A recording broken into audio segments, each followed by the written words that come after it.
Good morning. How are you today? Well, the sun is out and, well, I can't say burning down because it's pretty pleasant out. And this is not a casual Friday for me because I'm on Zoom and things like that, and I'm writing in between. So this is my break to get out. And what I've noticed that is in the environmental talks, they focused on peat moss. And I'm partial to the thought about it because the Flannerys come from County Mayo on the western part. And I've made jokes in the past because I've gotten pictures of houses built of peat, dark substance, and the houses were built of it. And I have joked that the Flannerys came from one of those places, and maybe we did. So I'm half Irish, quarter English, quarter German, and I have Irish citizenship by descent from my grandmother.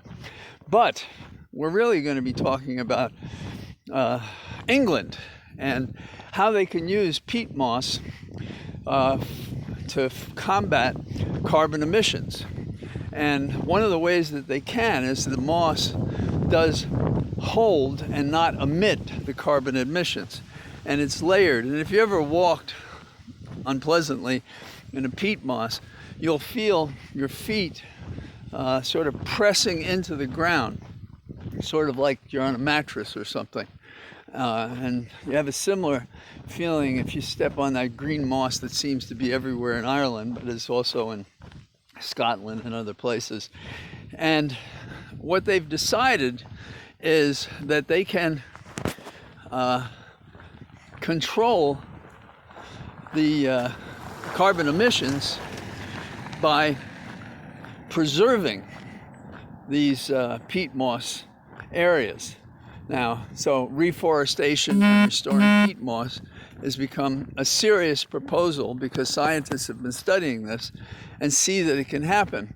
But just as we have deforestation, we have those who want to remove peat moss bogs and develop on it. London, in fact, was built on peat moss. So what do we have? We have a situation where if they do this, the British Prime Minister thinks he can have 86,000 acres of this peat moss containing the carbon emissions. So it's another way to fight global warming. And it also is evidence that if you sincerely think about going forward with an initiative that would save us, save the planet, then you're more likely to come up with imaginative ideas like this. So instead of those who would say we'd bury the carbon and continue using fossil fuels, this says we take the layers of growth and so forth like that and we preserve it. And what they intend to do, get this, is to plant sphagnum moss, S-P-H-A-G-U-M moss. And then that will, laid on top of the moss that exists, become a verdant field of moss to control the carbon emissions. So I don't know. It's pretty imaginative and it's very encouraging. And the Prime Minister, Boris Johnson, this is a big turn for him because he was a naysayer.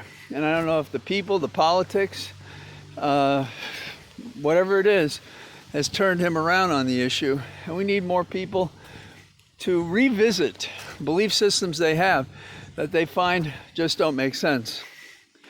A judge ruled about the Texas ban by Abbott, the governor, against masks, and said, interesting proposition, that the Disability Act worked against this being an appropriate order.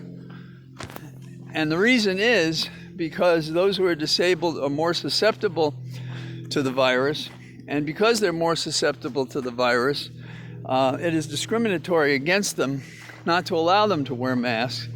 And so the court has thrown out that provision. Pretty interesting. Good thinking. smart legal thinking.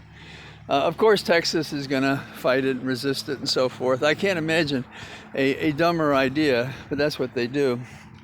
The Rittenhouse case out in Wisconsin, Kenosha, Wisconsin, continues. The summations are going to be on Monday. And one of the last things that the judge did was to try to limit the summation of the prosecution to 90 minutes. Now, for those of you who may not do a lot of public speaking or have to make long presentations, that may seem like a lot, but what the kind of person like myself or another trial lawyer or a teacher or any number of professions, we're used to talking, and we can talk only to things that are necessary to be said. Now, the Irish may have a reputation for being garrulous, but I have given openings and summations that took 4 and 5 hours. And they were somewhat long trials. And you might ask why. And the problem about a trial is, in its barest, most disciplined minimum, you're supposed to present the facts. You're not supposed to make the argument. It's a little bit, you watch people on TV, these are the facts, and they don't tell you what you think the implication is of it, although some should be obvious by the sequence chronologically or the biting insight you get from an expert. The summation is the time when you get to take this jigsaw puzzle and put it together. And if there are enough witnesses, putting it together and disputing what the opposition says can take time. And yes, you have to be pertinent, you have to be interesting, you have to review the law, you have to do a lot of things. And I think 90 minutes might be a little short to do that here, especially given the fights as outlined by, in my opinion, a biased jurist who, I suspect, having tried to limit the prosecution and tried to limit their time to argue, will do something that hurts any summation. He will interrupt the summation. I could be wrong. Maybe he's not that way, but I just think he's the judge who is dominant in the courtroom. And so what he does to interrupt you when you're arguing will be sending a signal to the jury, because the jury, like most of the commentators across America, are deferring to the judge, because we're basically, those of us who are law-abiding, that's what we're taught to do. But you have to do something that recent years have taught us. You have to see the person really is, then rather than presume because of the position he is as disciplined and lawful and has the demeanor that is necessary for the position he holds. So that's what I'm thinking today. It is a gorgeous Friday out here. And so I hope you're well, and I'll be out talking again tomorrow. All the best. Bye-bye.